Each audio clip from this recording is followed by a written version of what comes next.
오늘 이제 성령에 관해서 두 번째 시간 같이 나눌 것인데요. 오늘 사실 제가 이제 원래는 끝내려고 했었다가 끝낼 수가 없어요. 그래서 다음 주까지 그 성령에 관해서 설교를 하고 이제 마치려고 합니다. 오늘은 이제 말씀 본문을 통해서 오늘 성령의 역할이라는 제목으로 같이 말씀을 나눌 것인데, 다음 주에는 제가 저번 주에 살짝 언급했던 것처럼 다음 주에 성령 충만함의 의미가 무엇인가, 그리고 성령 충만함을 받는 게 무엇이고, 또한 우리가 늘 성령을 받아서 충만함을 가지고 살아가는데 왜 이러한 모습들이 유지가 되지 않는가, 이런 부분에 관한 제가 명확한 답을 내릴 수는 없겠지만 저희의 그 간지러운 부분들을 진리 안에서 어떻게든 좀 긁어내는 그런 시간을 가지려고 합니다. 오늘은 그것까지 나누려고 했는데 설교를 준비하다 보니까 이거를 다 나누지 않고는 다음 스텝으로 넘어갈 수가 없다라는 마음을 받아서 오늘은 그 성령 충만으로 넘어가기 이전에 성령님께서 하시는 역할이 무엇인지를 저희가 같이 나누려고 해요. 이 성령에 관해서 이렇게 오랫동안 자세하게 나누는 것들이요, 1년 중에 많지가 않습니다. 그래서 제가 오늘 이 시간을 할애해서 성령에 관해서 여러분들에게 좀 이해시키기 위해서 좀 오늘 한 편의 설교를 통해서 좀 이걸 나누려고 하고, 저번 주에는 성령을 왜 받아야 하는가, 그 핵심적인 이유 한 가지만을 나눈 것이고요. 오늘은 이제 그 받은 성령이 우리에게 무슨 일을 행하시는가, 이것을 이제 나누려고 하는 것입니다. 오늘 본문을 통해서 사실 본문은 그냥 이제 주제의 말씀이고, 이 말씀을 통해서 우리 각자에게 주시는 은혜가 있기를 소망합니다. 저는 사실 오늘 좀 기대가 됐어요. 그래서 사실 한편으로는 그 두 분도 오기를 좀 바랬어요. 한편으로는. 그리고 오늘 사실 우리 서광두사님과 윤석 원사님 못 오시는 게 아쉽기도 하고, 하지만 요즘 우리가 이제 스트리밍으로 소리가 잘 송출돼서 전달될 거라고 믿습니다. 오늘 좀 눈을 뜨셔서 여러분들 가운데 하나님이 뭘 하고 계신가를 정말 다시 발견해서 막 기쁨이 샘솟고 자유케 되는 시간이 되길 원합니다. 많이 잘 적으시고 꼭 이걸 통해서 성령을 잘 인식하셨으면 좋겠습니다. 제가 아주 짧게 저번 주의 내용을 복습하고 이제 바로 말씀을 좀 나누려고 하는데, 저번 주에 우리가 무엇을 나눴었죠? 딱 한 가지의 주제였어요. 대체 하나님이 우리에게 성령을 왜 주시려고 하는가? 크리스천들은 왜 성령을 받아야 되는가? 기독교인들 늘 그 홀리 스피릿, 홀리 하면서 성령 타령을 하는데 왜 이 성령이 이렇게 중요한 것인가? 그냥 예수를 믿으면 되는 거 아닌가? 그냥 예수면 끝 아닌가? 뭐 죄사함 받으면 되는 거야. 근데 성령은 무엇인가? 그리고 예수님은 왜 이렇게 성령을 강조하신? 이 부분을 나눴죠. 제가 원하는 대답이 안 나올 것 같은데, 여러분 한 단어로 표현할 수 있는데 왜 하나님이 우리에게 성령을 주시려고 했을까요? 한번 누구 대답해 보실래요? 그렇죠. 아주 그 정확한 정답이죠. 근데 이제 조금 더 큰 틀의 정답이 있는데 뭐냐면 연합입니다. 연합. 하나님이 죄로 인해 분리됐던 우리와 다시 연합하기 위해 성령을 부으시는 것입니다. 믿으십니까? 그러니까 임마누엘의 뜻이 무엇이냐면 하나님이 우리와 함께 하신다는 거예요. 임마누엘이. 예수님이 오셔서 임마누엘을 선포하셨는데 그건 결국 성령을 통해 완성됐거든요. 성령을 통해서 우리와 하나님이 이제 영원히 함께 한다는 것입니다. 예수님은 육신으로 살아 계셨잖아요. 그래서 육신으로 살아 계셔서 계속 함께 계실 수가 없어. 그리고 여기에 계시면 저기 대구에서는 함께 할 수가 없어요. 그래서 예수님이 뭐라고 얘기하셨냐면 내가 하늘로 가는 게 더 유익하다, 이렇게 얘기를 하세요. 왜냐? 그러면 아버지께서 너희 각 사람과 영원히 함께할 그 성령을 각 사람에게 부어주실 것이기 때문이야, 이렇게 얘기하세요. 나랑 같이 있는 걸 원할 텐데 성령과 함께하는 게 나랑 같이 있는 것이다, 이렇게 얘기를 해요. 그게 내 영이고 내가 너희와 함께하는 것이다. 여러분, 하나님이 우리에게 성령을 주시려고 하는 건 죄사함을 받은, 은혜를 받은 성도들 안에 하나님의 영을, 예수의 영을 부어서 이제 우리가 어디에 있든 무엇을 하든 하나님과 함께하는 백성, 즉 태초에 하나님과 함께하기로 지음받은 모습 그대로의 모습을 회복시키려고 성령을 부으신 것입니다. 믿으십니까? 처음 창조하신 모습, 에덴의 모습을 회복시키려고 성령을 부으신 거예요. 우리가 다시 한번 기억하고 이제 넘어가기 원하는데요, 우리가 기억해야 될 게 무엇입니까? 예수님과 십자가의 복음이 우리 모든 믿음의 핵심, 중심인 건 맞아요. 그거는 뭐 불변임 하지만 거기서 끝나서는 안 된다는 것입니다. 예수님이 계속 강조하신 예수님이 베푸시는 성령의 세례를 반드시 사모하고 받아야 된다는 거예요. 거기까지가 구원의 완성이라는 것입니다. 그렇게 하나님의 함께 하심을 받고 하나님과 임마누엘로 동행하는 삶을 살 때 죄사함을 받은 자의 능력이 나타나는 것입니다. 여러분 반드시 예수님과 십자가에서 끝나지 마시고 그 이후에 시작된 사도행전의 역사, 사도행전의 역사를 누구는 성령의 역사라고 얘기를 하거든요. 아주 강력하게 나타나기 때문에 지금 우리는 성령의 역사 가운데 살아가고 있습니다. 그래서 오늘 저는 어쩌면 우리 소영 자매님도 저번 주에 말씀이 영향이 있었는지 뭔지 아니면 삶에 갑자기 좋은 일이 생기셨는지 모르겠지만 여하튼 성령을 더 사모해서 저는 그랬다고 믿어요.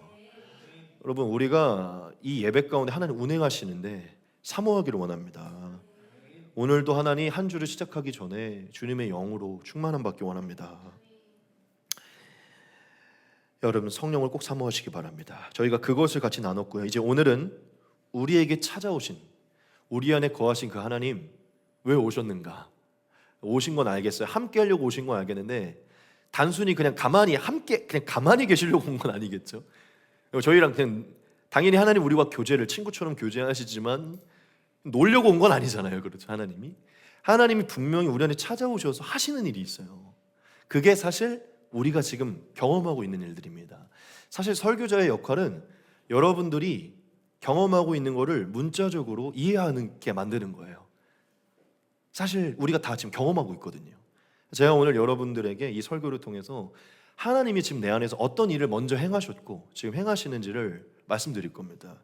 성령 하나님의 역할, 그것을 같이 좀 나눕시다. 그리고 마지막 다음 주는 그것을 유지하는 길, 그 충만함의 의미가 무엇인지를 같이 나누겠습니다. 제가 이제 그 역할을 나눌 것인데 오늘 그거를 8가지를 나눌 것이거든요. 근데 설교가 그렇게 길진 않을 거예요. 왜냐면 제가 오늘 작정했어요. 핵심만 전하고 가자. 8가지를 나눌 것인데 너무 중요한 한 가지가 있어서 이 8가지를 나누기 이전에 제가 꼭 이거를 먼저 언급하려고 합니다. 자, 그것을 같이 언급할 것인데 여러분들 중에 내가 성령을 받았다는 것을 확신하고 있는 분이 혹시 있습니까? 선언 안 들으셔도 돼요. 물어보는 거예요. 확신하는 분이 있으세요? 정말 내가 성령을 받았다라고 확신하는 분이 있습니까?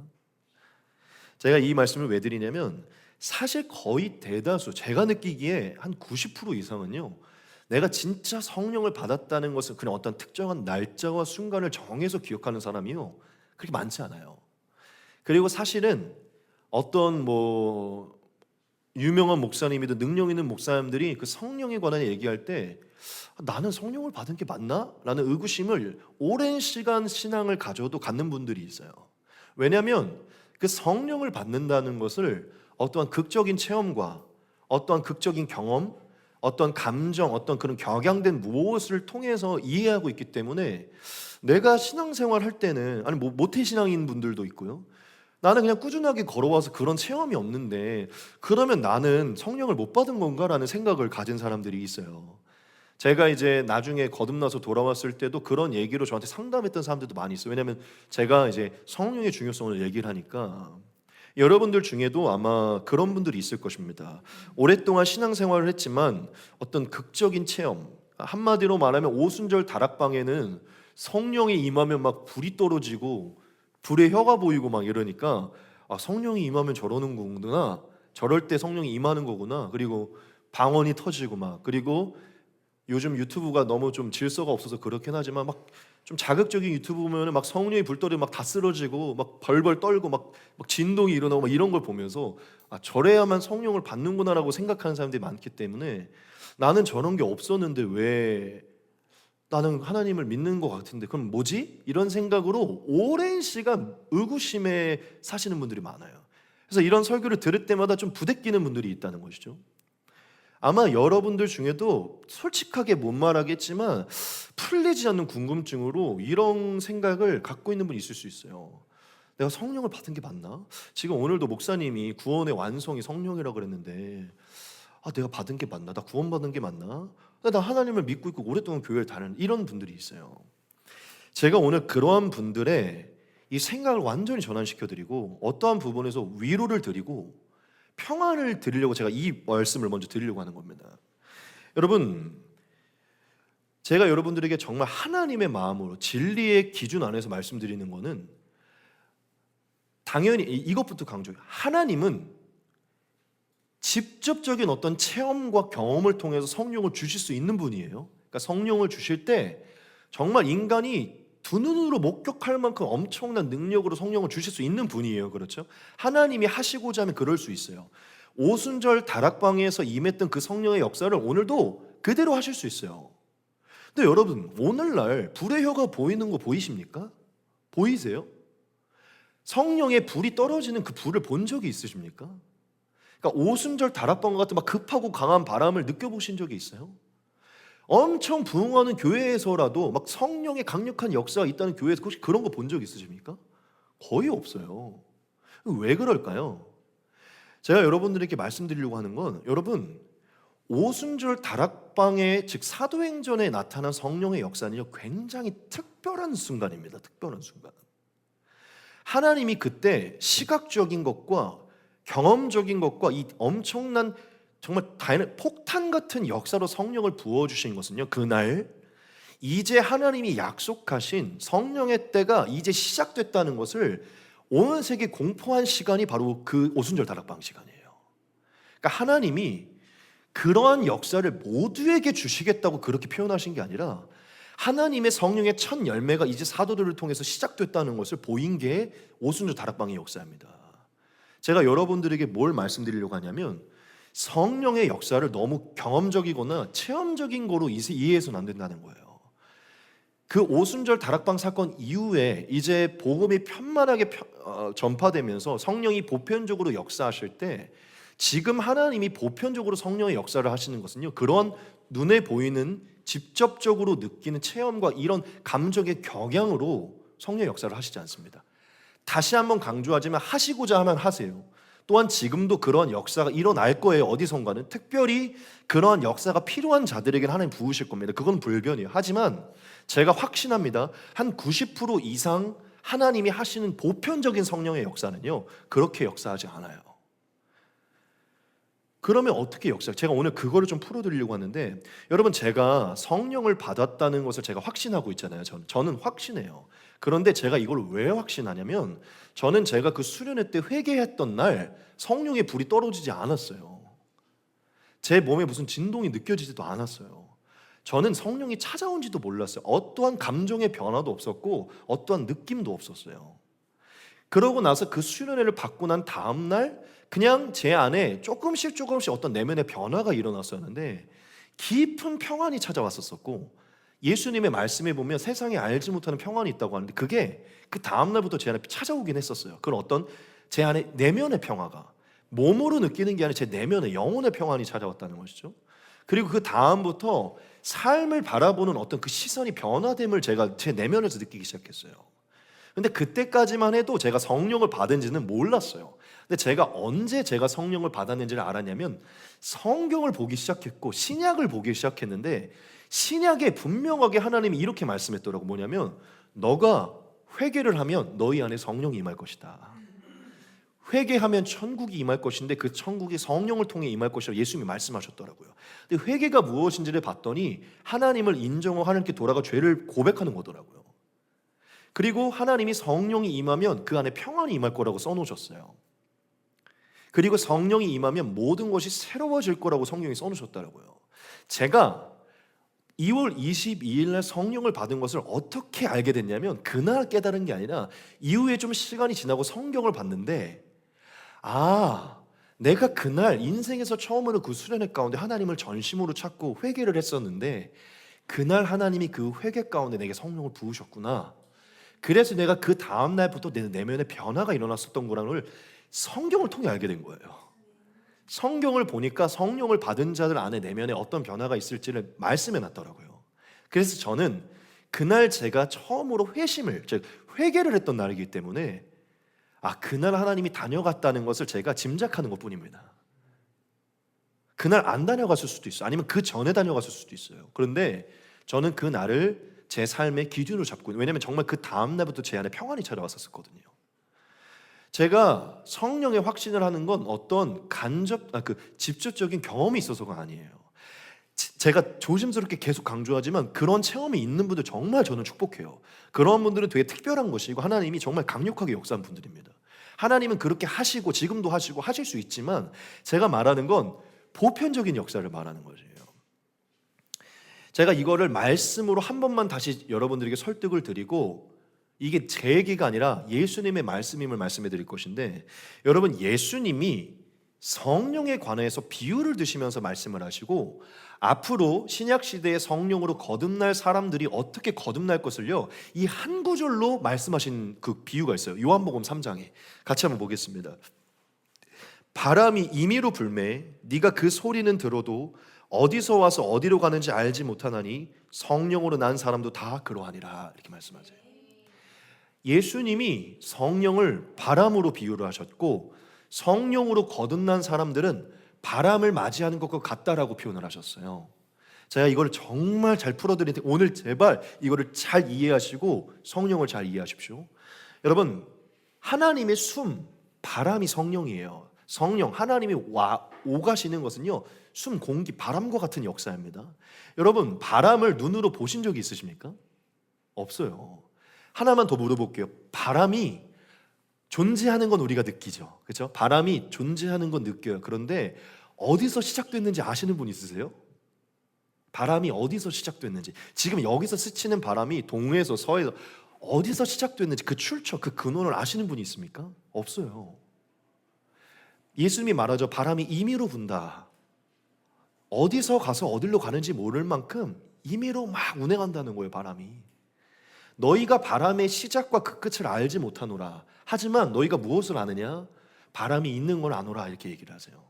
그러면서 성령으로 거듭난 자의 그 거듭남도 이와 같다라고 얘기를 하세요. 여러분, 하나님이 성령을 부으시는 것은요, 바람이 지나는 것과 같아요. 무슨 얘기냐면 우리는 하나님이 어디서 살아계시고 어디에서 우리에게 성령을 부으시는지 모릅니다. 성령을 부으실 때 우리에게 어떻게 하시는지 몰라요. 굉장히 비밀스럽고 은밀하게 하나님이 역사하신다는 겁니다.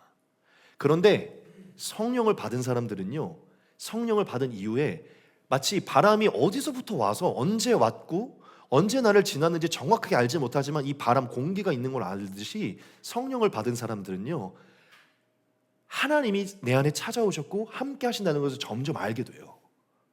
알게 된다고요. 여기서 바람을 너무 극대화하게 해서 폭풍이 몰아치는 것처럼 그러한 경험을 예수님이 말하는 게 아닙니다. 예수님은 너희가 알지 못하는 그 신비의 어떠한 곳에서 바람이 임하듯이 너희가 알지 못하는 때에 알지 못하는 곳에서 너희의 심령을 하나님이 지나시고 만지신다라고 말씀하시는 거예요. 여러분, 하나님은 은밀한 분이시고 은밀하게 역사하기를 기뻐하십니다.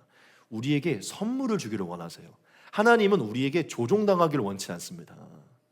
그래서 사실은 막 우리가 성령을 달라고 하는 것도 중요하긴 하지만 우리의 어떤 능력으로 성령을 줄 수도 있고 빼앗을 수 있는 게 아니에요. 성령을 하나님이 주권적으로 주는 것입니다. 택하신 자에게 은밀하게 선물로 주시는 것이에요. 우리가 하나님께 나아갈 때 하나님이 어느새 우리에게 그 성령의 씨앗을 주신다는 것이에요. 여러분, 모태신앙으로 자랐든 언제 하나님을 믿었든 직접적인 불이 떨어지는 건 너무 좋겠지만 불이 아닐지어도 여러분들은 어느새 우리가 알지 못한 새 비밀의 하나님이 여러분을 만지시고 건드시는 것입니다. 그렇게 거듭나게 하셔서 성령의 생명을 주시고 그 생명이 우리 안에서 자라나게 하면서 하나님이 나와 함께 한다는 것을 진리를 통해 깨닫게 만드세요.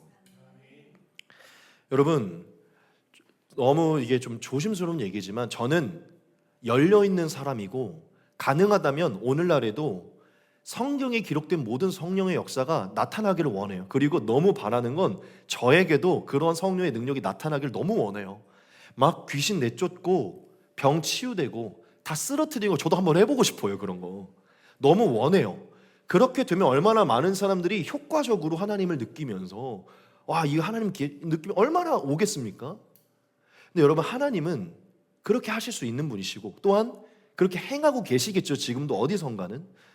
여러분, 유튜브에 보면 그런 역사를 통해 아, 저것만이 성령의 역사구나라고 느낄 만한 역사들이 있지만 여러분, 그거 너무 좋아하면 안 됩니다. 그게 나쁘다는 게 아니지만 그런 거 너무 좋아하시면 안 돼요.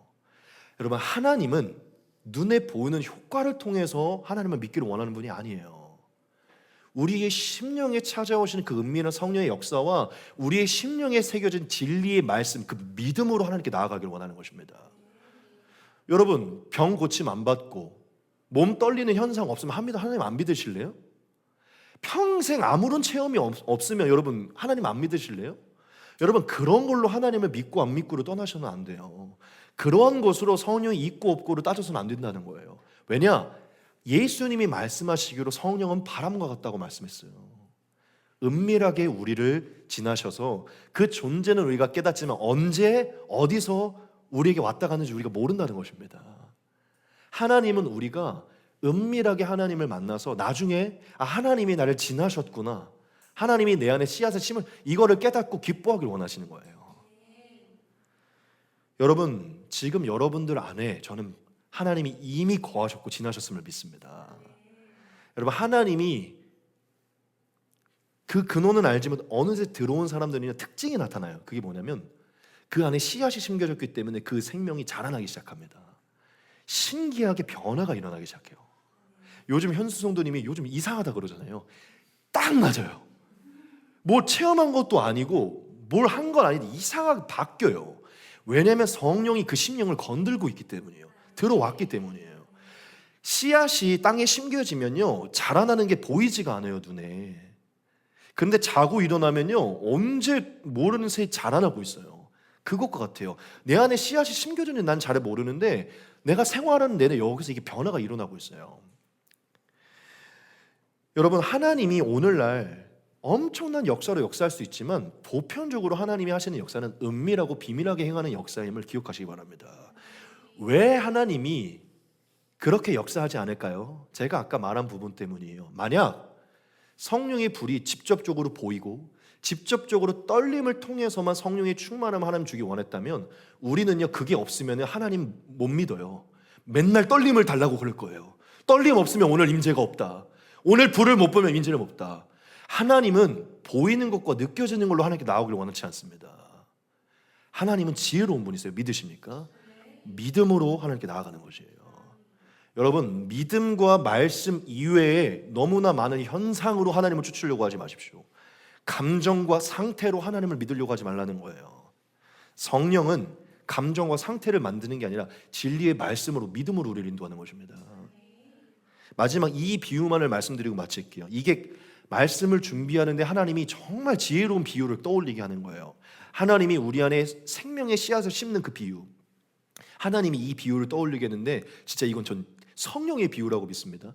여러분, 남자와 여자가 사랑을 할 때 한 몸이 되어서 연합을 해서 사랑을 하잖아요. 그렇죠? 사랑을 나누죠. 자, 사랑을 나누면 이제 뭐가 생기죠? 아기가 생기잖아요. 그 씨앗이 그 둘 사이에 맺히면서 아이가 생깁니다. 그렇죠? 근데 여러분, 남자와 여자가 사랑을 나눈 이후에 아이가 생겼다는 거를 바로 깨닫는 사람이 있습니까? 아무도 없어요. 그거를 바로 확인할 수 있는 사람이 있냐는 거예요. 오늘 사랑을 마치고 난 이후에 오늘 임신이 됐다, 이걸 알 수 있는 사람이 있냐는 거예요. 없어요. 단 한 사람도 그 즉시 생명이 잉태됐다는 걸 인식할 수 있는 사람이 없습니다. 왠지 아세요? 하나님이 둘이 사랑을 나눌 때 그들이 알지 못하는 새에 생명을 은밀하게 비밀하게 허락하시기 때문이에요. 선물로. 여러분, 성령의 잉태가 그와 같아요. 저와 여러분들이 분리되어 있다 이제 하나님과 연합을 하게 되죠. 만나게 돼요. 하나님과 우리가 연합을 하게 돼. 예수님의 복음 안에서 내가 이제 하나님께 돌아갑니다, 하나님을 품에 안기기 원합니다, 그 작정하고 나아갈 때 어느 날 하나님이 우리 안에 우리가 알지 못하는 새에 성령의 씨앗, 그 생명의 씨앗을 심으신 거예요. 여러분, 남녀가 사랑을 나눈 이후에 한 6주 정도 지나고 한 몇 주 지나고 나서 임신의 사실을 깨닫게 되죠. 왜죠? 몸에 변화가 일어나요. 생리가 멈추게 되고 슬슬 몸에 변화가 일어나면서 뭐가 이상한데 하고 확인을 해봅니다. 그 확인을 했는데 그날? 설마 그날인가? 뭐 이미 그 사이에 뭐 횟수가 많은지 어쩔 수 없지만 그날 하나님이 생명을 허락하셨구나라는 걸 깨닫게 된다고요. 뭐 제가 너무 직접적인 비유지만 현수 성도님이 1월 1일에 오고 나서부터 뭐가 바뀌었다 그랬잖아요. 그날 뭘 느끼진 못했지만 뭔가 그날부터 이상한 걸 느끼시는 거예요. 왜냐, 요즘에 삶이 변하고 있거든요. 크리스찬들의 성령의 확인은요, 내면의 변화가 일어나고 진리가 깨달아지면서 알게 되는 것입니다. 여러분, 이렇게 비유를 들어볼게요. 어떤 집회를 갔는데 막 전기가 떨어지고 불이 떨어져서 성령을 받았다고 느꼈어요. 그런데 돌아가서 성경을 한 편도 안 봐. 성경을 안 읽어요. 그래 놓고는 성경은 모르는데 집회 가서 계속 불만 달라 그래. 여러분, 이게 성령의 역사가 아닙니다. 성령 하나님은 불을 못 느낄지언정, 전기를 못 느낄지언정 우리 안에 심겨진 성령으로 희한하게 하나님을 따르게 만들어요. 희한하게 이제 하나님을 믿고 싶게 만든다니까요. 이번에 집회 가운데 금요일날 집회를 했는데 어떤 한 집사님이 안 믿는 아들을 한 명 데리고 왔어요. 안 믿는 아들, 오랫동안 교회를 떠난, 억지로 안 오겠다 하는 걸 데리고 온 거예요. 금요일날 제 간증을 들으면서 하나님이 마음을 만진 거예요. 제가 이게 옛날에 막내처럼 살았던 얘기를 하는데 본인이랑 똑같았던 거예요. 그날 뭘 느끼진 않았어요. 근데 하나님이 그 청년을 지나셨나 봐요. 집회가 끝나고 은혜를 받았다고 하면서, 근데 내일은 일이 있어서 안 온다고 했대요. 그래서 오늘이면 족하고 엄마 은혜를 많이 받았어 하고 이제 논산이랑 대전에 사는데 1시간 거리인데 대전에 갔다가 이제 토요일은 안 오려고 그랬는데 토요일 아침에 다시 전화가 온 거예요. 그냥 가겠다고. 듣고 싶다는 거예요. 제가 말하는 게 이거예요. 하나님의 영이 임하면 신기하게 듣고 싶다니까요. 하나님을 알고 싶어져요. 이따가 나옵니다. 진리를 알고 싶어져요. 여러분, 빨리 이제 이 부분을 정리할게요. 이게 벌써 설교를 마칠 시간이 됐는데, 성령 하나님의 역사는요, 당연히 하나님 하시고자 하면 오순절과 같은 역사를 있을 수 있지만 오늘날 하나님은 은밀히 거하시면서 말씀을 통해, 진리를 통해 우리 안에 성령을 불어넣으십니다. 여러분, 너무나 현상적으로 성령을 쫓지 마십시오. 그건 위험하게 갈 수 있어요. 오늘 아침에 어떤 느낌이 없고, 오늘 아침에 어떤 감정이 없고, 오늘 좀 뜨겁지 않았다, 그렇다고 여러분 성령이 없는 게 아니에요. 그런 거 너무 좋아하지 마시라는 거예요. 그러면 여러분 지쳐갑니다. 여러분 90살 될 때까지도 계속 뜨거움만 바라면서 기도하실래요? 오늘 뜨거웠어. 너 오늘 뜨거웠니? 난 오늘 뜨거웠는데, 난 오늘 인생에서 제일 뜨거웠어. 너무 좋은데 여러분, 오늘 여기 뜨거움 없으면 전 망한 거예요. 제 설교는 망하는 거예요. 제발 여러분, 눈에 보이는 것으로 믿음을 측량하려고 하지 마시고, 하나님의 역사를 측량하려고 하지 마시고, 여러분 안에 이미 은밀하게 찾아오신 하나님을 믿으십시오. 성령을 믿으십시오. 마지막 한 말씀만 더 이 말씀 볼게요. 이 말씀이 있습니다. 그러므로 내가 너희에게 알리노니 하나님의 영으로 말하는 자는 누구든지 예수를 저주할 자라 하지 아니하고 또 성령으로 아니하고는 누구든지 예수를 주시라 할 수 없느니라, 이렇게 말합니다. 바울이 말하는데 성령이 없는 자는 예수님을 주님으로 그리스도로 믿을 수가 없대요. 여러분, 밖에 나가서 성령을 받지 않는 사람들한테 아무리 예수님 믿어보라 그래라 안 믿어져요. 여러분들은 지금 다 예수님을 믿고 계시고 믿음의 편차가 있을 수는 있지만 예수님을 믿고 계시고 예수님이 살아계심을 믿으시는 줄 믿습니다. 여러분, 이 믿음은요 성령을 통해 오는 것입니다. 여러분들이 지금 교회의 식구가 된 것은요, 믿어지기 시작하고 진리가 깨달아지는 것은요 하나님이 계신다는 증거예요. 여러분들이 세상 사람들과 다르게 믿음이 생긴 것을 감사하게 여기십시오. 성령님의 은혜를 감사히 여기셔야 돼요. 오늘 제 말씀을 통해 꼭 위로를 받으시고 여러분들 안에 있는 그 궁금증들이 사라지기를 원합니다. 여러분들이 진리 안에 자라나고 있고 진리 안에 깨달아가고 있다면 이건 성령의 역사예요. 어느 날 여러분이 알지 못하는 때에 지나신 거고 씨앗을 심으신 것입니다. 그게 초등학생 때일 수도 있고 고등학생 때일 수도 있고 대학교 때일 수도 있고 어느 때일 수도 있고 저희 교회 왔을 때 언제일 수는 모르지만 하나님이 지나신 거예요. 여러분, 그 확실한 믿음을 가져야 하나님 믿는 게 즐거운 것입니다. 이제 제가 여러분들에게 전하려고 했던 이 성령의 역할 8가지를 빠르고 아주 핵심적으로만 전하고 마치겠습니다. 이제 하나님이 전 여기 모두에게 성령이 임했다고 믿습니다. 저와 여러분들 안에 이미 씨앗을 심으셨고 그 씨앗을 주셨는데 그 안에서 무엇을 하게 하는가, 이 8가지를 같이 나누겠습니다. 첫 번째는 바로 이것입니다. 우리 같이 한번 읽겠습니다. 시작. 거듭나게 하신다. 아멘. 여러분, 성령님이 은밀하게 우리 안에 찾아오셔서 제일 먼저 하는 것은요, 마치 그 아이의 비유와 같이 새 생명을 잉태하게 하는 것입니다. 여러분, 거듭난다는 게 어떤 의미냐면요, 다시 태어난다는 것을 말합니다.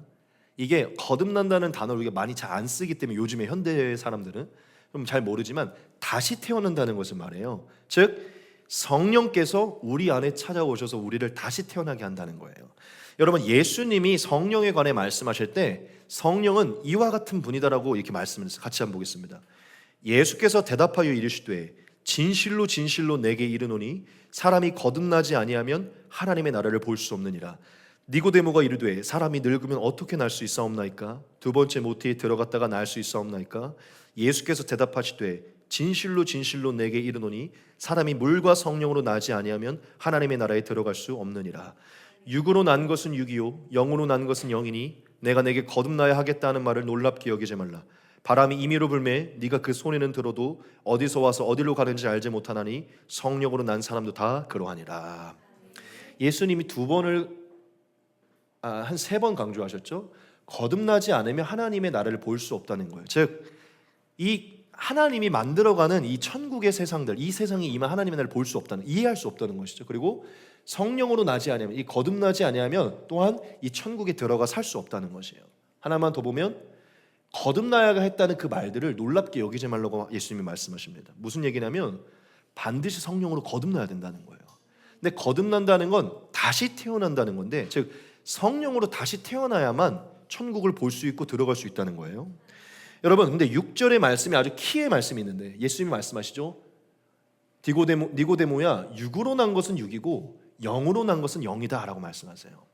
이게 무슨 얘기를 하는 거냐면 구약의 얘기와 이제 신약의 얘기를 하는 것인데, 여러분, 우리가 아담으로부터, 즉 하나님을 떠나 아담으로부터 창조돼서 이제 무엇을 물려받아서 태어나게 됐죠? 이제 죄를 물려받았죠. 이제 우리는 사실 그냥 운명으로 아담, 즉 우리의 조상인 아담으로부터 죄와 육신을 물려받고 태어난 자들이에요. 하나님과 분리됐기 때문에 하나님으로부터 난 자가 아니라 근원은 하나님이지만 이제 육신에 속한, 육신의 조상에 속한 자들이라는 것이죠. 그러니까 예수님이 그걸 말한 거예요.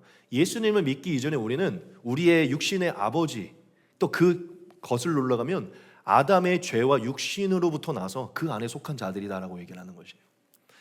그런데 영으로 거듭나게 되면 이제는 다시 영으로부터 다시 태어난 자가 된다, 이렇게 말씀하신 거예요. 예수님이 오신 이후에 하나님이 보내시는 성령으로 거듭나게 되면 이제는 육신에 속하지 않고 영에 속하게 된다, 이 말씀을 하는 거예요. 무슨 얘기를 하는 것이냐면 첫 번째 아담이었던 육신에 속해 육으로 난 우리가 이제 두 번째 아담으로 오신 예수님을 믿어 죄가 씻겨져서 하늘로부터 오는 그 성령을 통해 성령으로 새 생명을 얻게 되면 이제는 육신으로부터 오는 생명이 아니라 하늘로부터, 하나님으로부터 오는 생명으로 이제 영으로 완전히 다시 태어난다는 것입니다. 그래서 예수님이 육으로 태어난 자가 있고 영으로 태어난 자가 있다고 얘기를 하시는 거예요. 즉 아이의 탄생과 같아요. 아이가 처음 이제 부모님이 사랑을 나누면 새 생명을 잉태하게 되잖아요.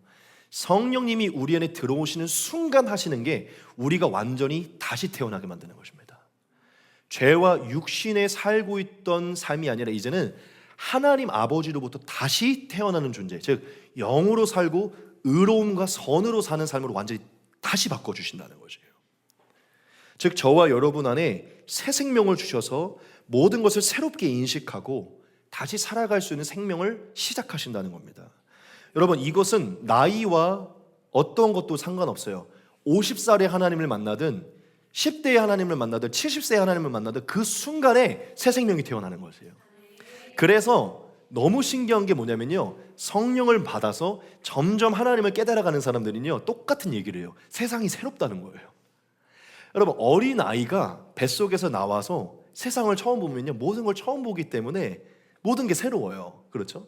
제가 성령을 받고 난 이후에 그 다음 날부터 진짜 너무 신기했던 게 세상이 되게 아름다워 보이기 시작했어요. 모든 만물을 처음 보는 것 같고 막 이 빛결과 이 숨결이 다 처음 느끼는 것 같은 거예요. 그래서 제가 되게 희한하다 그랬어요, 속으로. 근데 그게 하나님이 하시는 역사예요. 저는 그때 당시 23살이었는데 23년 동안 저는 해와 달이 있고 바람이 있고 나무가 있는 걸 보고 자랐어요. 근데 처음 보는 것 같은 거예요. 왜냐하면 제 안에 있는 영의 생명이 슬슬 만물 가운데 계신 하나님의 신성과 영광을 묵상하게 만든 것이죠. 여러분, 성령을 받은 사람들은요, 이 안에 완전히 그 인상과 나이와 상관없이 새 생명이 인체됐기 때문에요, 모두가 똑같아요. 어린아이가 처음 발돋움하면서 모든 걸 처음 배워가는 것처럼요, 삶의 작은 부분들이 변화되면서 새롭게 인식하기 시작합니다. 여러분, 성령님은 저와 여러분 안에 완전히 새 생명을 창조하세요. 그래서 바울이 말하기로 새 피조물이다라고 얘기를 하는 거예요. 완전히 새로운 피조물이 돼서 새롭게 인식하고 새로운 삶의 방식으로 살아갈 수 있는 그 시작점을 시작한다는 것이죠. 저는 벌써 이제 그 시작점이 한 12년 전이고, 여러분들이 어떤 때인지 모르겠지만 여러분들은 분명히 그 시작점이 있었을 거예요. 새롭게 느껴지고 새롭게 시작돼요. 근데 우리가 어느새 그런 것들이 많이 무너져서 그렇지만 분명히 그 시작점이 있었을 것입니다. 여러분들 안에 성령이 찾아오셨다면 다 이미 새 생명, 영의 생명이 시작됐고, 여러분들 안에 영의 생명이 자라고 있는 것입니다. 육신의 생명이 아니라. 믿으십니까? 여러분, 성령님은 저와 여러분들을 이제 육신의 아버지가 아닌 하늘의 아버지, 영의 아버지로부터 거듭나게 한다는 것을 기억하십시오. 두 번째입니다. 이미 사실 제가 다 언급했던 것이지만 진리를 깨닫게 하신다는 것이에요. 성령님이 저와 여러분들 안에 찾아오면 생명, 완전히 새롭게 이제 천국을 위해 살아가는 생명으로 새 생명을 주시고, 그 새 생명과 함께 이제 우리 안에 무엇을 허락해 주시냐면 모든 무지했던, 깨닫지 못했던 진리를 깨닫게 만들어 주세요. 예수님이 말씀하시기로 성령님이 어떤 분이신지를 말씀했는데 같이 한번 보겠습니다. 내가 아버지께 구하겠으니 그가 또 다른 보혜사를 너희에게 주사 영원토록 너희와 함께 있게 하리니 그는 진리의 영이라. 세상은 능히 그를 받지 못하나니 이는 그를 보지도 못하고 알지도 못함이라. 그러나 너희는 그를 아나니 그는 너희와 함께 거하시며 또 너희 속에 계시겠음이라. 내가 너희를 고아와 같이 버려두지 아니하고 너희에게로 오리라. 아멘. 성령을 진리의 영이다라고 말씀하세요. 하나만 더 봅시다. 내가 아직도 너희에게 이를 것이 많으나 지금은 너희가 감당하지 못하리라. 그러나 진리의 성령이 오시면 그가 너희를 모든 진리 가운데로 인도하시리니 그가 스스로 말하지 않고 오직 들은 것을 말하며 장래의 일을 너희에게 알리시리라. 아멘. 예수님이 말씀하세요.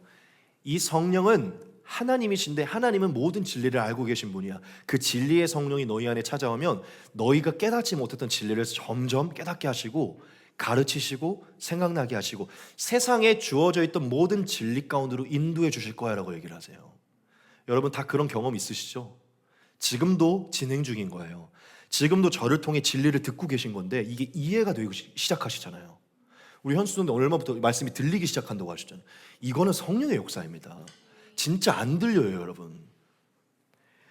여러분, 성령 하나님은 모든 진리를 알고 계신 분이고 진리를 창조하신 분이세요. 그 성령 하나님이 저와 여러분은 들어오면요, 진짜 하나님은 모든 진리를 깨닫게 합니다. 그런데 제일 중요한 게 있어요. 뭐냐면 그 모든 진리는 성경을 통해서 깨닫게 한다는 거예요. 성경을 벗어나서는 진리를 깨달을 수는 없어요. 왜냐하면 이 66권 가운데 하나님이 성령의 감동으로 모든 진리를 다 기록해 놓으셨거든요. 모든 창조, 구원, 종말, 내세의 삶 모든 것을 다 기록해 놓으셨어요. 여러분 제가 되게 흥미로운 얘기를 말씀드릴게요. 우리 소영자매님은 되게 흥미로워할 것 같은데 작가에 관심이 있으니까. 여러분 성경을 기록한 작가가 누구죠? 네, 성령 하나님이시죠. 사람이 기록하긴 했지만 사람의 글이 아니잖아요. 하나님이 사람에게 영을 부으셔서 영의 감동을 일으켜서 환상을 보게 하시고 예언을 주셔서 기록하게 했잖아요. 그렇죠? 역사적인 것도 마찬가지죠. 그러면 사람이 기록하긴 했지만 영이 기록한 것입니다. 그럼 하나님의 영이 여기 안에 담겨 있는 거예요. 자, 그런데 저와 여러분 안에 누가 찾아오시죠? 성령 하나님이 찾아오세요. 이 성경을 기록한 저자가 우리 안에 찾아오는 거예요. 이 안에 진리를 기록해 놓으신 하나님이 우리 안에 찾아오신다고요. 여러분 북콘서트 이런 데 가면요 누가 직강을 하죠? 네, 저자가 직강을 해요. 왜냐? 저자가 풀어줘야 그 진짜 의미를 알기 때문이죠. 이건 좀 조심스럽게, 당연히 하나님은 직분에 따라서 성경을 더 해석할 수 있는 능력을 더 주시긴 하시지만 보편적으로 성령을 받은 모든 사람들은 성경을 해석할 수 있는 능력을 받습니다. 왜냐하면 진리의 성령이 계속 진리를 탐구하게 만들고 깨닫게 만들거든요. 성령 하나님이 우리 안에 들어오면 이 모든 진리의 말씀이 믿어지기 시작하고 예수님을 깨닫기 시작합니다. 모든 진리의 근원은 예수님이죠. 내가 바로 길과 진리와 생명이다. 진리. 예수님을 깨닫고 예수님을 왜 믿고 왜 오셔야 되고 그분이 무엇을 주시기 원하는지를 깨닫게 돼요. 딱 저만 보면 그렇죠. 전혀 하나님과 무관했는데 그 진리를 깨닫고 지금 진리를 전파하고 있어요. 여러분들에게. 여러분, 진리의 영은요 신비한 것입니다. 모든 걸 깨닫게 돼요. 제가 성령을 받고 진리의 성경을 보기 시작하면서 우주의 근원을 깨닫게 됐어요. 저는 어릴 때부터 철학적인 생각이 많았기 때문에 우주는 왜 존재하고 세상은 왜 존재하고 어디서부터 시작됐고 인간은 왜 존재하고 행복이 무엇이고 우리는 이런 생각이 초등학생 때부터 많았어요. 그 궁금증이 늘 풀리지 않았거든요. 행복이 무엇인가? 왜냐하면 늘 인생에 공허함과 회의감이 늘 찾아오더라고요. 뭐 친구들이랑 노는 게 행복인가? 사랑을 하는 게 행복인가? 꿈을 쫓는 게 행복인가?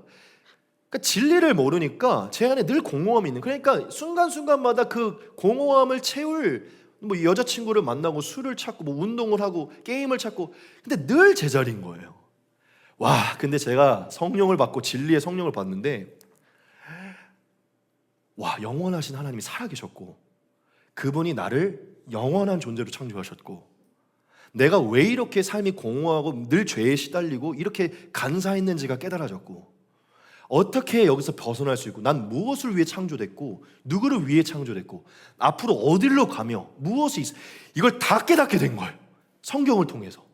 왜 세상이 이렇게 생겼는가? 왜 하늘은 파란색인가? 물과 물이 나눠져서 하늘이 파란색인 거예요. 제가 이번 집회 때도 이 얘기를 했는데 여러분, 모든 자연 만물에 풀이 색이 있잖아요. 모든 나무의 색이 무슨 색이죠? 초록색이죠. 여러분, 이 정신 건강, 이 심리학자들이 연구를 했는데 모든 인간이 가장 평안함을 느끼는 색깔이 있대요. 그게 뭐게요? 초록색인 거예요. 여러분, 너무 신기하지 않아요? 누군가가 인간이 가장 평안함을 느낄 수 있는 색깔로 만물을 창조한 거예요.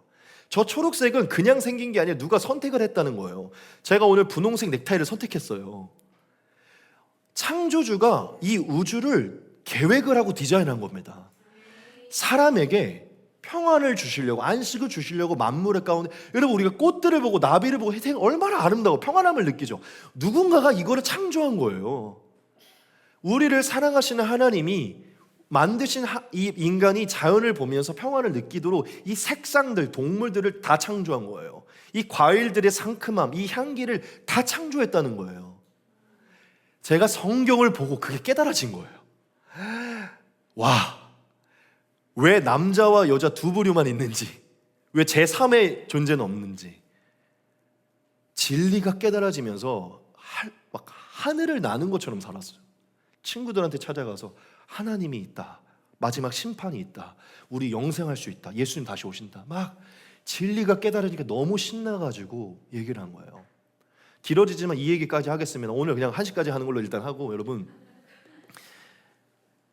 이게 너무 중요한 거기 때문이에요. 여러분, 제가 그날도 이 설교를 했는데 여러분, 누군가가 이 건반을 만들었잖아요. 그렇죠? 누군가가 만든 사람이 있어요. 여러분, 어떤 사람이 건반을 만들었을 때 이 건반을 만든 사람은요 이유가 있어서 만든 거예요. 목적이 있어서. 이 건반을 통해 아름다운 반주를 하고 작곡을 하고 좋은 분위기에 사용하라고 건반을 만든 것이죠. 그렇죠? 그런데 제가 이 건반의 쓰임을 잘 모르고 목적을 모르고 이 건반을 가지고 이게 뭐 하는 거지 하다가 이거 문 앞에 걸어놓는 거 하고 제가 이제 못에 이렇게 걸어놨어요. 아니면은 뭐 이렇게 부시는 건가 하고서 막 이렇게 뭘 때려 부셔요. 자, 그러면 어떻게 되죠? 이 건반은 깨끗하게 사용해서 연주하기 위해 사용되는 것인데 제가 이걸 가지고 무슨 막 이렇게 뭘 때려치고 막 그러면요 건반이 부서져요. 망가져요. 그렇죠? 이 건반의 목적과 이 건반의 의도를 모르고 사용하면 망가지는 거예요. 그 창조, 만든 이의 목적을 가지고 사용을 해야 되는 거예요. 제가 지금 무슨 얘기를 하려고 하냐면 여러분, 제가 성경을 보니까 이 세상을 하나님이 만드셨고 사람을 하나님이 만드셨다는 거예요. 그래서 제가 궁금증이 생긴 거예요. 하나님이 사람을 왜 만들었을까? 이유가 있었을 거 아니에요. 목적이, 계획이. 여러분, 하나님이 사람을 왜 만들었는지 알고서 살아가고 있나요? 하나님이 우리를 왜 만드셨는지 알고서 살아가고 있냐는 거예요. 창조주가 있다는데 그걸 믿는다면. 우리가 그걸 모르고 살아가니까 막 사는 거예요. 막 사니까 인생이 망가지는 거예요. 건강도 망가지고 영혼도 망가지는 거예요. 하나님은 우리를 맨날 술 먹으려고 창조한 게 아니에요.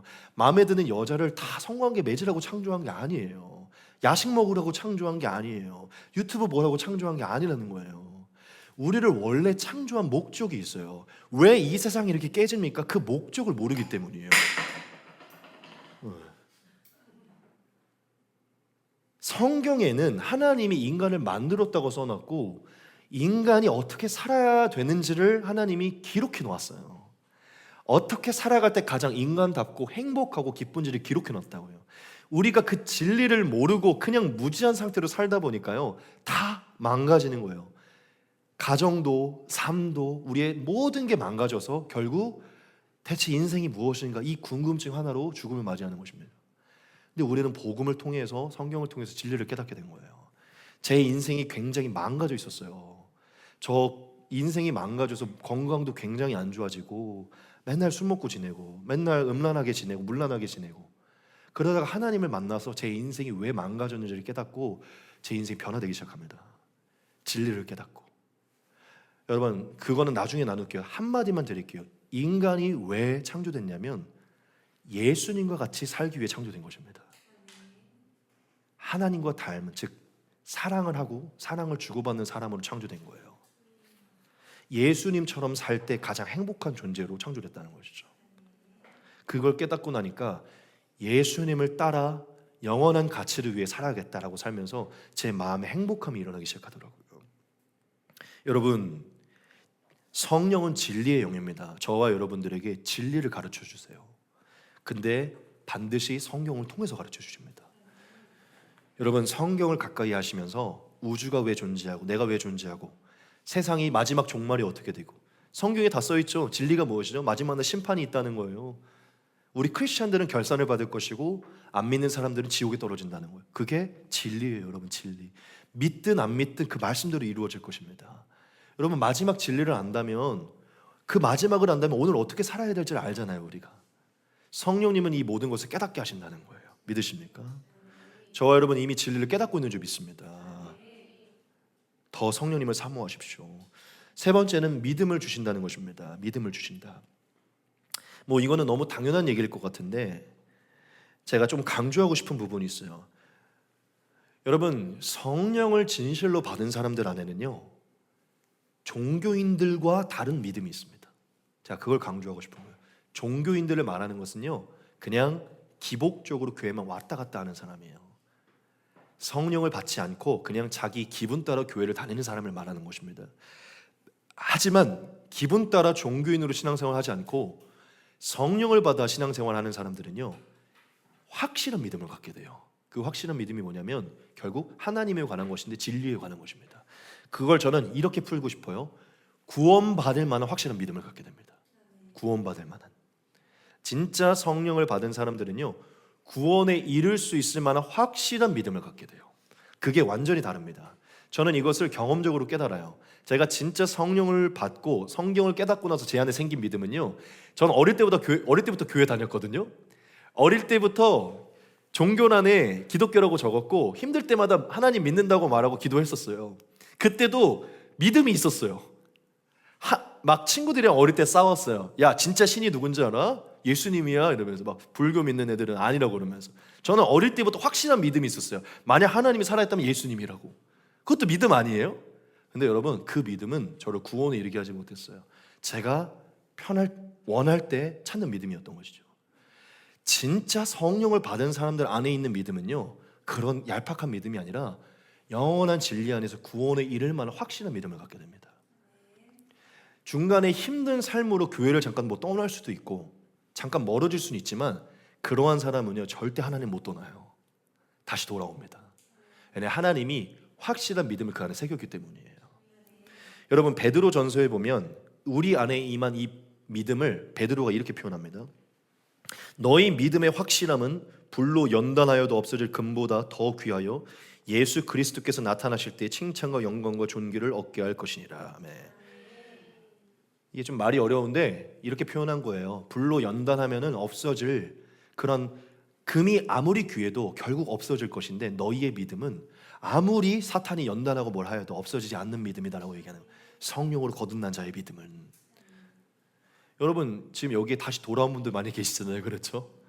여러분 못 떠납니다. 왜 못 떠나는 줄 알아요? 성령님이 계시기 때문이에요. 정금보다 더 확실한, 믿으십니까? 여러분 하나님은 확실한 믿음을 주셔서 여러분들을 붙드시는 것을 믿으십시오. 네 번째입니다. 분별하게 하신다는 것입니다. 이 분별하게 한다는 것은요, 첫 번째, 두 번째, 세 번째가 다 이루어진 상태로 우리 안에 일어나는 것이에요. 여러분 우리가 이제 새 생명을 얻어서 진리 안에서 자라나기 시작하면요, 자동적으로 뭐가 일어나면 이제 분별이 일어나기 시작해요. 딱 이제 오늘 비유에 많이 등장하는데, 원래 트로트 들으셨다고 했잖아요. 근데 트로트가 안 듣고 싶고 다른 거 듣고 싶다고 하셔서 요즘 찬양 들으신다고 했지. 이게 신기하다니까요. 희한하게 하나님의 것을 선택하고 싶은 분별이 일어나요. 옛날에는 뭐 술을 먹는 거, 여자를 만나는 거, 뭐 안 좋은 장소에 가는 게 아무렇지 않았는데 성령이 들어오고 진리를 깨닫게 되면요, 뭔가 부대끼기 시작해요. 이거 뭔가 아닌데, 양심에 새로운 생명이, 죽어있던 양심에 마치 심폐소생술이 일어나서 양심이 막 두근거리기 시작해요. 이거 아닌데. 근데 또 그 양심을 어기고 한번 가보죠. 또 다음에 또 올라와요. 여러분 성령님이 찾아오면 분별의 영이, 그 성령은 분별의 영이기 때문에 분별을 가르쳐줘요.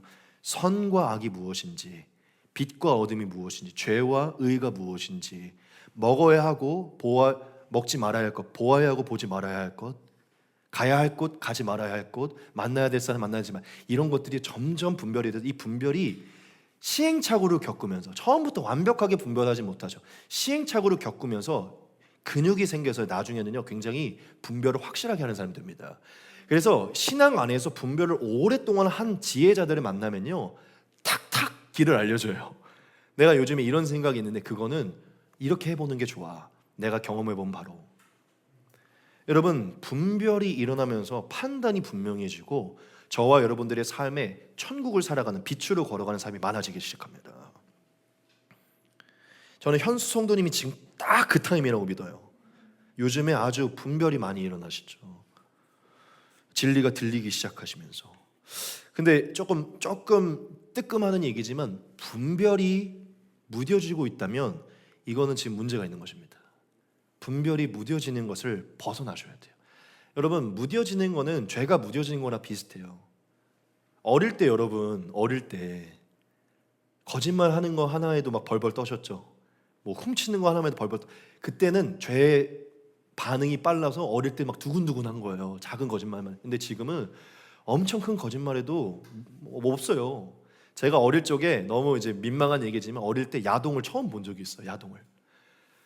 너무 깜짝 놀란 거예요. 제가 너무 순수해가지고 손잡고 자면은 애가 생기는 줄 알았어요. 너무 충격적인 장면을 본 거예요. 야동을 친구들이랑 처음. 막 야동을 보는데 심장이 막, 이게 뭐지? 이제 근데 그때가 초등학생 때였어요. 처음. 중고등학교 올라가는 야동을 미친 듯이 보기 시작했어요. 더 이상 제 안에 떨림이 없어요. 막 그때는 막 이제 아시죠? 그런 좀 은밀한 시간을 가지면서 막 그런 시간을 떨림이 하나도 없는 거예요. 야동을 공유하고 있어요, 친구들한테. 야, 이거 너무 좋아, 이러면서. 여러분 분별이, 하나님이 주시는 분별이 계속 무뎌지면, 그걸 계속 거부하면 그 죄에 대한 분별이 계속 사그라들어요. 그래서 끊어내고 계속 깨끗한 곳으로 가야 됩니다. 여러분 성령님은 분별의 영이에요. 여러분들을 거룩한 곳으로 가도록 만드신다는 것이죠. 바울이 저와 여러분들에게 성령을 이렇게 말합니다. 오직 하나님이 성령으로 이것을 우리에게 보이셨으니 성령은 모든 것 곧 하나님의 깊은 것까지도 통달하시느니라. 성령은 하나님의 마음을 깨닫게 한대요. 통달케 한대요. 사람의 일을 사람 속에 있는 영 외에 누가 알리요? 이와 같이 하나님의 일도 하나님의 영 외에는 아무도 알지 못하느니라. 우리가 세상의 영을 받지 아니하고 오직 하나님으로부터 온 영을 받았으니 이는 우리로 하여금 하나님께서 우리에게 은혜로 주신 것들을 알게 하려 하심이라. 우리가 이것을 우리가 이것을 말하거니와 사람의 지혜가 가르친 말로 아니하고 오직 성령께서 가르치신 것으로 하니 영적인 일은 영적인 것으로 분별하느니라. 육에 속한 사람은 하나님의 성령의 일들을 받지 아니하나니 이는 그것들이 그에게는 어리석게 보임이요 또 그는 그것들을 알 수도 없나니 그러한 일은 영적으로 분별되기 때문이라. 아멘. 성령을 받은 사람들은 영적인 일들을 분별한다는 거예요. 너무 얼마나 축복받은 겁니다. 세상 사람들은요, 경찰에만 안 잡히면 된다고 생각해요. 근데 우리는 경찰의 기준이 없어도 늘 하나님의 기준 안에서 하는 것입니다. 분별이 돼요.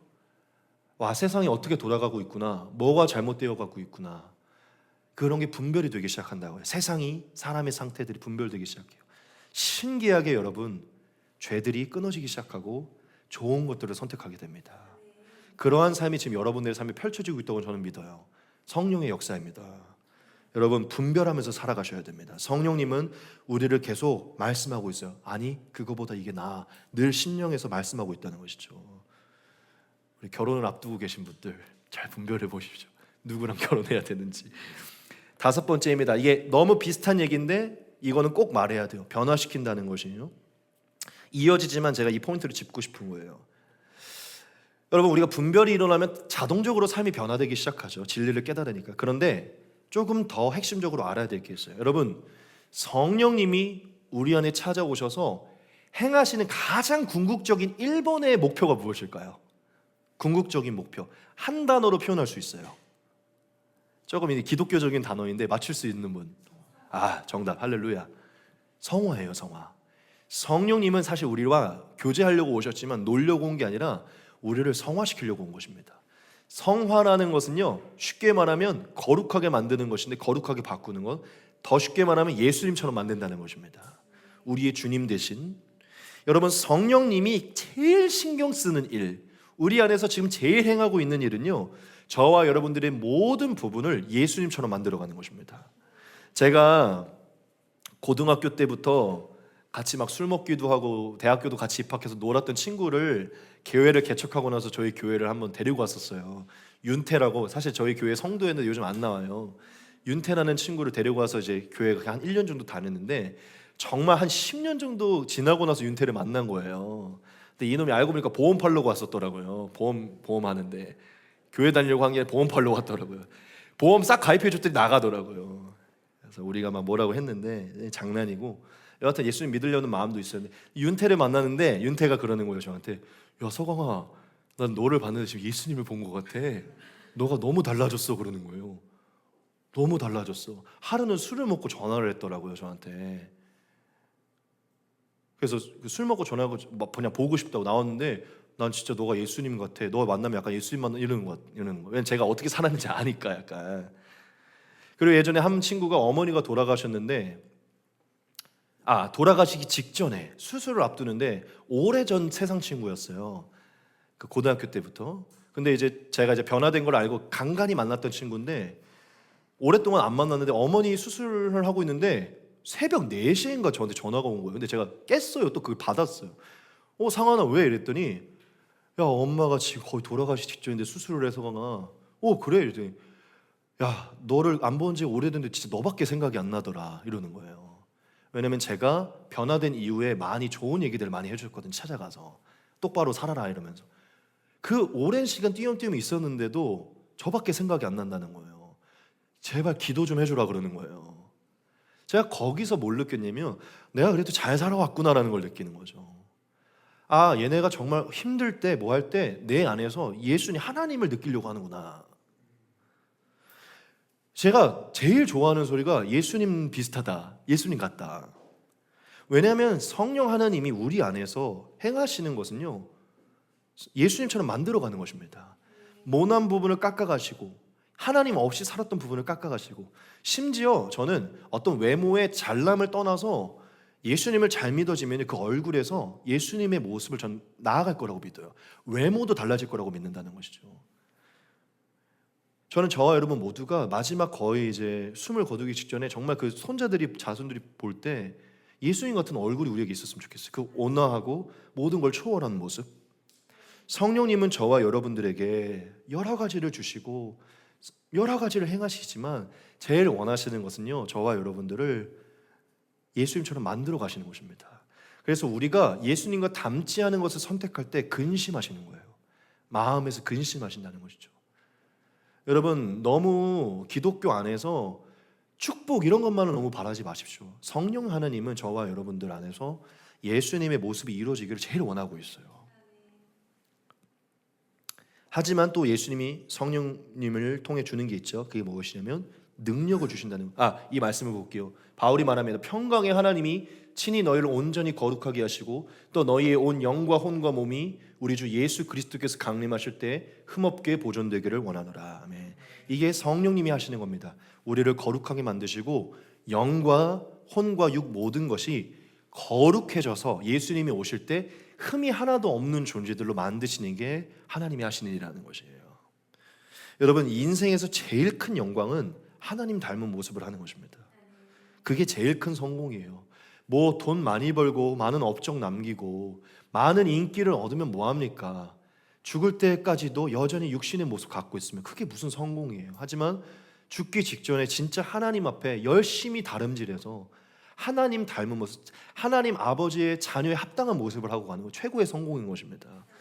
성령님은 여러분들이 그렇게 도모하고 계신다는 것이죠. 여섯 번째는 능력을 주신다는 것입니다. 짧게 말씀드릴게요. 이것은 전능한 하나님으로부터 오는 그 능력을 우리에게 부여하신다는 것이에요. 예수님이 말씀하셨죠. 오직 성령이 너희에게 임하면 너희가 권능을 받고 예루살렘과 온 유대와 사마리아와 땅끝까지 이르러 내 증인이 되리라 하시니라. 아멘. 성령이 임하면 권능이 임한다 하셨어요. 이 권능은요, 권세와 능력을 합친 것입니다. 권세가 들어오고 능력이 들어온다는 거예요.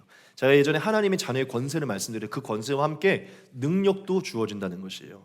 그런데 이 능력을 하나님이 왜 주시냐면 당연히 우리의 삶을 변화시키는 능력이 있지만 여기에 힌트가 있어요. 하나님이 능력을 주시는 이유는 우리가 증인이 되어야 되기 때문입니다. 증인. 즉 하나님의 나라를 완성해가고 하나님의 복음을 효과적으로 전하는데 우리가 능력을 가지고 나아가야 되기 때문이에요. 하나님의 능력을 가지고 복음을 더 담대하게 전하고 하나님의 나라를 이루는 예수님을 증거하는 일에 더 우리가 나아가기 위해서 이 능력을 주시는 것이에요. 그래서 하나님은 우리에게 은사도 주시죠. 이 능력 안에 은사가 포함되어 있어요. 교회를 세우고 성도를 세우고 복음을 세우는데 이 은사를 주셔서 이 능력을 주셔서 사용하는 것이죠. 저는 우리 그 현정자매가 몸이 많이 회복되고 하셔서 그 하나님으로부터 받은 그 무용의 은사를 나중에 우리 워시팀 안에서 좀 사용했으면 좋겠어요. 제가 저희 워시팀 찬양 사역하는데 그 무용수들이랑 같이 그 예배를 드리고 싶더라고요. 나중에 한번 얘기를 해봅시다. 그러니까 효과적으로 하도록 각자의 은사를 사용하게 만든다는 것입니다. 저는 또 음악을 좋아해서 음악을 또 복음적으로 사용하고 계시죠. 우리 이원석 성도님 얼마 전에 이제 회장님 통해서 코를 껴서 이제 오게 됐지만 개발자의 능력으로 지금 세계 최강의 바이블 래퍼를 지금 개발하고 계시잖아요. 그러니까 하나님은 필요한 사람들을 불러서 그 은사를 사용하신다는 것이죠. 이게 능력이에요. 근데 제가 하나 강조하고 싶은 게 하나님의 나라를 위한 능력도 있지만 하나님은 세상 속에서 우리가 성공할 수 있는, 즉 건강하게 세상을 발전시킬 수 있는 능력도 주세요. 여러분, 크리스찬들 중에 세상에서 좋은 기업을 세운 사람들 굉장히 많아요. 그렇죠? 얼마 전에 그 요즘에 유명했던 사람인데 그 스타 강사인데 그 최애 뭐였던 것 같은데 이승원 대표도 그렇고 어떤 그 대표이들이 있어요. 크리스찬들인데 하나님 말씀 전하면서 전국에서 내노라하는 스타 강사예요. 그래서 중고등학생들은 영향력이 엄청난 거예요. 그런데 그들이 하나님의 복음을 엄청 좋아합니다. 그러니까 두 가지를 다 주신 거예요. 꼭 두 가지를 다 가지라는 건 아닌데 하나님은 세상을 이롭게 하는 능력도 우리에게 주신다는 것이죠. 저는 우리 민지자매님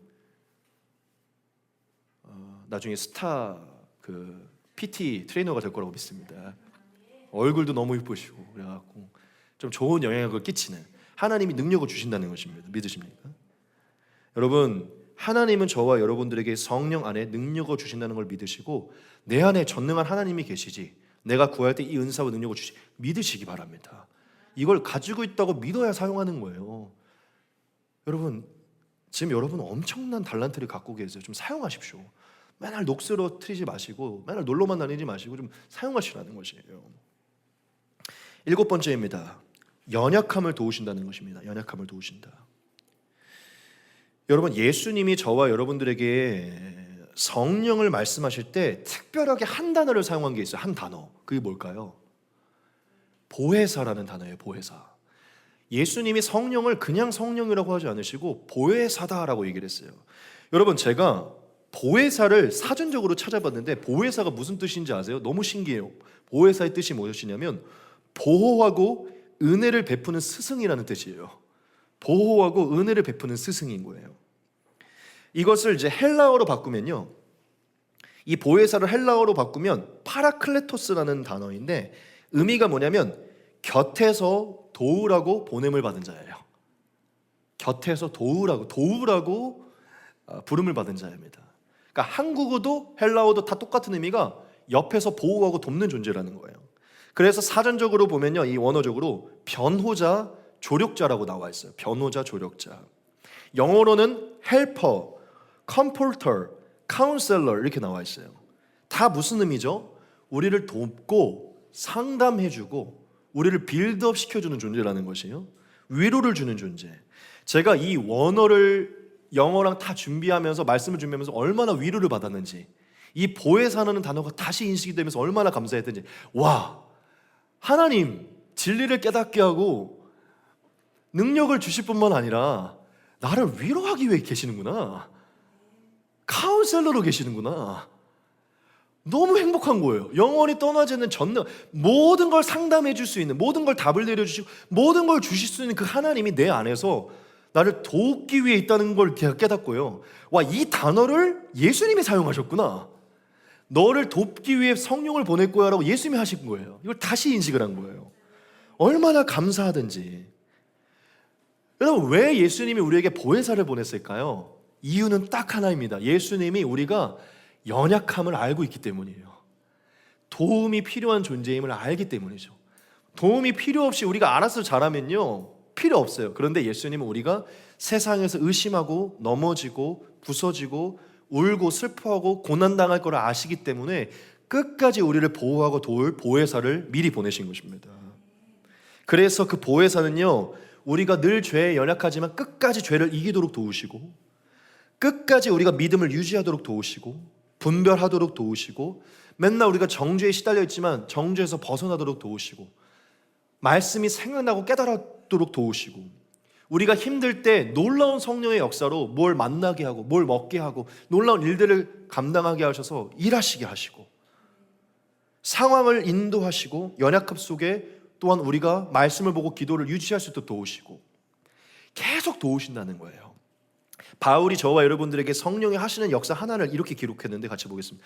이와 같이 성령도 우리의 연약함을 도우시나니 우리는 마땅히 기도할 바를 알지 못하나 오직 성령이 말할 수 없는 탄식으로 우리를 위해 친히 간구하시느니라. 아멘.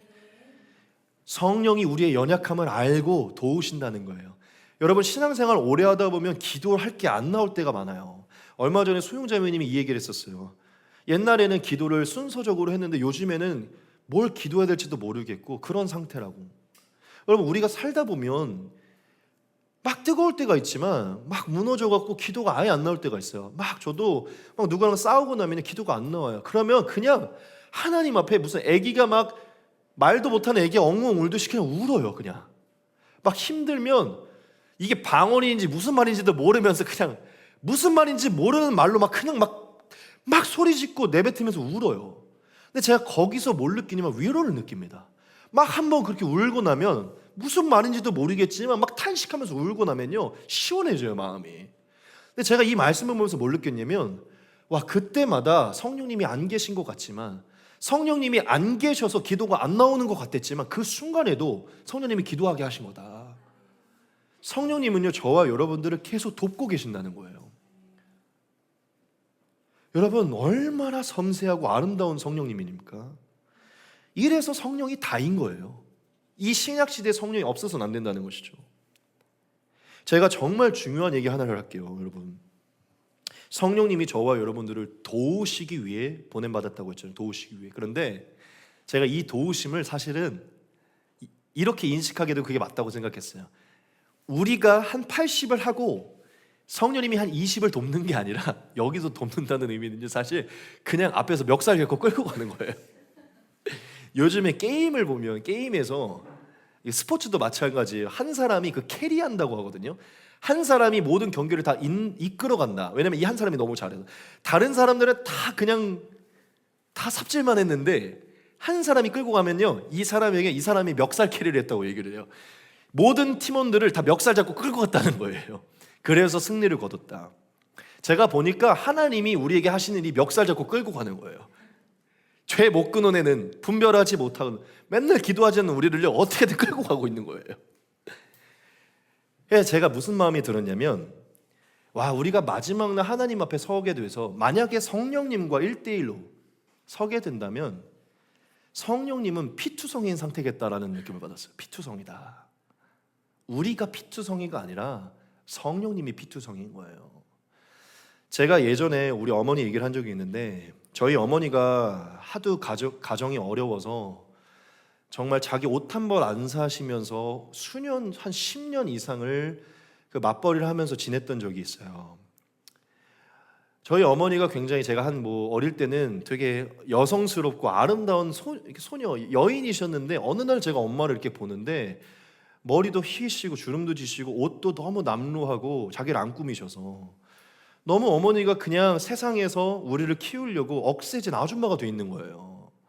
제가 보았던 엄마는 되게 소녀소녀하고 온순한 어머니 있는데 어느새 어머니가 그렇게 돼 있더라고요. 그러니까 마치 피투성이가 된 것처럼 어느새 자녀를 키우고 가정을 섬기려고 자기를 꾸미지 않고 살다 보니까 어느 날 제가 엄마를 봤을 때 그 모습이 너무 남루한 거예요. 제가 오늘 설교를 준비하면서 나중에 내가 예수님을 만난다면, 성령님을 만난다면 성령님의 모습이 너무 아름다운 모습이 아니라 피투성인 모습이겠다. 왜냐? 늘 연약한 나를 끌고 가려고 노력하셨기 때문에. 그래서 어쩌면 마지막 날 우리가 못자국이 박힌, 여전히 옆구리가 찔려있는 핏자국 있는 예수님을 만나는 걸지 몰라요. 우리를 살리기 위해 늘 피 흘리신 게 예수님이시니까. 너무 갑자기 진지해졌는데, 성령님은 저와 여러분들을 끌고 가십니다. 믿으십니까? 끝까지 도우실 거라는 거예요. 끝까지. 그래서 마지막 날 우리가 이렇게 얘기할걸요. 하나님, 우리가 한 건 아무것도 없습니다. 다 성령님이 하신 것입니다. 어차피 길어진 거 제가 이 한 가지만 할게요. 너무 재밌는 일이 있었어요. 그게 뭐냐면, 제가 금요일 토요일 집회를 했다 그랬잖아요. 그 이틀 너무 은혜스러웠거든요. 근데 저번 주 토요일부터 이 집회를 하는 그 당일날까지 전쟁이었어요. 전쟁. 저랑 한나 사모님이랑 다툼도 있었고 여러 가지들로 해가지고 집회를 시작하기 전까지 너무 영적 상태가 안 좋았었어요. 그래서 제가 한나 사모님과 둘이 무슨 얘기를 했는데, 다시 마지막에 화해를 하고, 만약에 오늘 집회에 은혜가 있으면 우리가 한 건 아무것도 없다. 전적인 성령님의 은혜다. 근데 너무 은혜가 있었던 거예요. 어제 둘이 집에 도착하자마자 무릎 꿇고 뭐라 해야 되죠? 한나야 기도하자. 전적인 하나님의 은혜였다고 기도하자. 둘이 손을 붙잡고 멱살 캐리 하셨다. 하나님이, 성령님이 도우신 거예요. 진짜 한순간도 안 떠나시고 저희의 이 일을 잘 감당하도록 도우셨어요. 저는 사실 그 스트레스로 여러 가지로 힘이 다 빠져 있어서 막 엄청 열정적으로 설교를 못했어요. 그런데 오히려 그게 더 은혜가 된 거예요. 장모님과 장인어른이 너무 막 장문의 보내주시고, 여하튼 제가 느끼는 건 마지막 날 우리가 갔을 때 성령님이 다 하셨다고 고백을 하게 될 겁니다. 하나님이 도우셨기 때문에. 믿으십니까? 보혜사가 우리 인도하셨기 때문에. 여러분, 다 왔어요. 진짜 마지막입니다. 구원을 보장하신다는 것입니다. 7번째 대지와 이어지지만 이건 완전히 다른 개념이에요. 정말 중요한 것입니다. 여러분, 성령님이 우리에게 마지막으로 하시는 역할이 있어요. 그게 뭔지 아세요? 우리가 구원에서 탈락되지 않도록 반드시 우리의 구원을 끝까지 이루어 주시는 것입니다. 누가? 성령 하나님이. 이건 도우시는 개념과 달라요. 구원을 이루어 주시는 거예요. 여러분, 구원받은 자 안에 성령이 떠날까요? 안 떠날까요? 여러분에게 한번 여쭤볼게요. 너무 중요한 겁니다. 구원받은 사람, 성령을 받은 사람 안에 성령이 떠날까요? 안 떠날까요? 성경이 말하고 있는 것은 절대 안 떠납니다. 절대 안 떠나요. 그럼 우리가 생각하는 그 떠남의 개념이 무엇일까요? 성령의 충만함의 정도를 말하는 것입니다. 하나님이 택하셔서 성령을 부은 사람은요, 절대 성령이 떠나지 않습니다. 그게 신약 성경이 말하고 있는 것이에요. 여러분들이 그것을 오늘 확증시키고 위로를 드릴 것인데, 여러분 성경에 보면 바울이 성령이 어떠한 역할로 오셨고 무엇으로 왔는지를 설파를 하는데 이 두 가지의 단어를 사용합니다. 그게 뭐냐면 성령은 우리에게 인을 치시는 분이시고 우리에게 보증과 같은 존재다, 이렇게 얘기를 해요. 같이 한번 보겠습니다. 우리를 너희와 함께 그리스도 안에서 굳건하게 하시고 우리에게 기름을 부으신 이는 하나님이시니 그가 또한 우리에게 인치시고 보증으로 우리 마음에 성령을 주셨느니라. 하나 더 보겠습니다. 그 안에서 너희도 진리의 말씀 곧 너희의 구원의 복음을 듣고 그 안에서 또한 믿어 약속의 성령으로 인치심을 받았으니 이는 우리 기업의 보증이 되사 그 얻으신 것을 속량하시고 그의 영광을 찬송하게 하려 하심이라. 마지막 하나 더 보겠습니다. 하나님의 성령을 근심하게 하지 말라. 그 안에서 너희가 구원의 날까지 인치심을 받아내리라. 아멘. 이 세 가지 말씀에서 계속 나오는 게요, 인을 치셨고 보증하셨다, 인을 치셨고 보증하셨다예요. 또한 인을 치셨다예요. 여러분 이 인이 무엇이냐면 다 아시겠죠? 그 도장이 인을 찍는 것입니다. 도장 찍을 때 인 찍는다 그러죠. 도장 찍는 걸 말해요. 그런데 바울이 살았을 당시의 문화에서 이것을 보면요, 여러분 옛날에 보면 왕이 있었잖아요. 황제들은요 이 반지에 인을 가지고 있었어요. 이 반지에 절대적인, 그래서 왕위를 즉위하면 이 반지를 끼워줬거든요. 나라를 통치하는. 그래서 이 왕이 어떤 조서에 이 인을 찍으면 이건 패할 수가 없어요. 이 왕이 명령을 내린 거기 때문에. 근데 지금 이 비유를 통해서 바울이 뭘 설명하냐면 성령을 설명하고 있어요. 그 당시에 왕이 이 조서에 인을 찍으면요, 이거는 절대 불변한 사실, 이건 완전히 팩트가 돼서 변개가 없는 사실입니다. 그 누구도 바꿀 수가 없어요. 모두가 순종을 해야 되는 것이. 그리고 어떠한 나라에게 이 인을 찍을 때 이 백성은 내 소유고 내 자녀이다라는 것을 인을 찍을 때 그 인을 찍는 것입니다. 근데 지금 바울이 그러한 의미를 가지고 있는 이 인을요, 이 성령에 사용했어요. 여러분 이건 진짜 엄청난 진리입니다. 우리가 이래서 성령에 관해 알아야 하나님 앞에 자유가 생기는 것입니다. 저와 여러분 안에 하나님이 은밀하게 성령을 부으셨을 것 아닙니까? 그 성령을 부으신 이유는 성령을 주었다가 빼었다가 우리를 겁주려고 하시는 게 아니에요. 성령을 주신 것은 딱 하나입니다. 너가 태어나기도 전부터, 네가 아직 죄인 되었을 때, 죄의 높고 낮음이 있기 전에 영원 전부터 너를 내 자녀로 확증했다는 것을 도장을 찍으신 거예요. 성령을 받은 사람들은요, 하나님이 절대 떠나지 않겠다고, 내 자녀라고 끝까지 보호하겠다고 성령이 인친 사건을 말하는 것입니다. 그의 영혼과 마음에 도장을 찍으셨다는 거예요.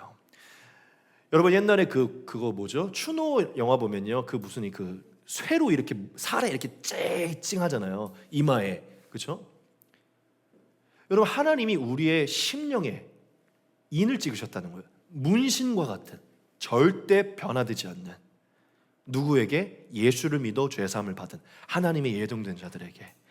여러분 하나님의 성령은요 절대 떠나지 않습니다. 하나님은 변개하시는 분이 아니에요. 본인의 선택을 후회하지 않습니다. 영원 전부터 구원받기로 택한 자를요 절대 버리지 않으신다는 것이에요.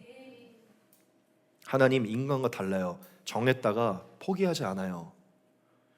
내가 너랑 결혼할게 했다가 이혼하려고 하지 않는다고요. 성령을 통해 결혼한 자에게 영원히 끝까지 책임지고 약속하는 게 하나님이십니다. 그거를 깨닫게 하기 위해 결혼 반지와 같이 성령을 끼워주신 거예요. 자, 그러면 한 가지 궁금증이 생기죠. 이 보증이 무엇인가? 보증. 이 보증은요, 여러분 말 그대로 여러분이 알고 있는 것처럼 그 보증금의 그 보증을 말합니다. 여러분 우리가 집을 계약하면 뭐 먼저 내죠? 그 보증금 내잖아요. 그렇죠? 이 보증금. 근데 이제 이 원어를 조금 더 자세하게 보면요, 이 보증의 단어가 아라곤인가요? 이 단어로 쓰이는데 이 단어가 계약금이라는 의미가 있어요. 계약금. 즉 계약금을 지불하다의 그 계약금이 이 보증이에요. 근데 바울이 성령님이 바로 계약금을 지불하는 분이시다라고 얘기를 한 거거든요. 너무 신기하죠? 그럼 그게 뭘까요? 자, 여기에 이제 영원한 내세에 관한 바울의 신학이 있는 것입니다. 바울은 영원한 천국을 바라보고 있고 예수님이 우리에게 부활의 육체와 새하늘과 새 땅을 줄 거라고 믿고 있어요. 너희가 만약 성령을 받았다면 그 성령님은 너희에게 이미 그 새하늘과 새 땅에 관한 계약금을 지불한 분이신 것 같다, 이렇게 말한 거예요. 즉 보증, 그 앞으로 다가올 그 영원한 나라의 보증으로서 너에게 찾아오신 것이다라고 말씀하신 거예요.